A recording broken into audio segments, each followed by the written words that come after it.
D'abord, je retiens que c'était un très très bon match de préparation, hein, pour le coup, qui n'avait rien d'amical. Et c'est toujours plus agréable de faire des matchs amicaux, des matchs de préparation dans ce contexte-là. 40 000 personnes, un très bel adversaire, superbe stade. Donc c'était une bonne préparation, un bon match de préparation. Après le match, pour moi, il a deux visages. Il a une première mi-temps qui est aboutie, très aboutie même, certainement la meilleure de nos matchs de préparation. Et ça c'est plutôt encourageant. Et puis une deuxième insuffisante, très insuffisante, avec une récurrence quand même, c'est qu'on revient mal des vestiaires. C'était déjà le cas contre Lorient mercredi.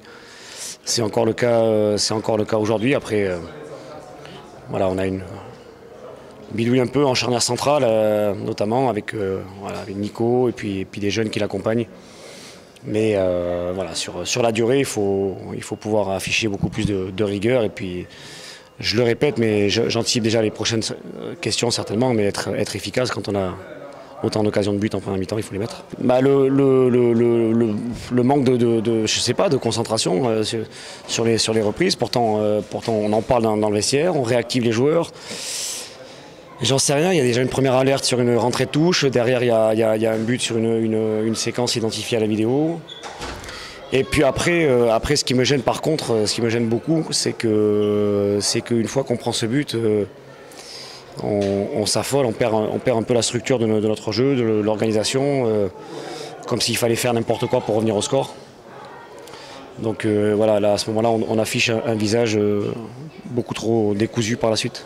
Celle que vous avez pu voir en première mi-temps, exactement ça, un bloc bien compact avec voilà, capacité à mettre sous pression dès que l'adversaire reculait, et puis des transitions, des sorties de balles d'abord sous pression qui ont été très très bien maîtrisées, notamment grâce à la complicité entre Chirivella et Mollet, et puis des transitions tranchantes, mais encore une fois, il y a les trois occasions, grosses occasions de la première mi-temps, et il y a aussi au moins deux ou trois autres situations qui sont mal finies, mais qui sont très favorables au départ. Ce que je viens de dire, que j'avais vu une très bonne première mi-temps, mais qu'il n'était pas possible dans un contexte comme celui-là, à l'extérieur, 40 000 personnes, une belle équipe en face, de rater autant d'occasions et de se déliter comme ça sur le retour des vestiaires. Non, mais je fais un bilan mitigé, mais à la fois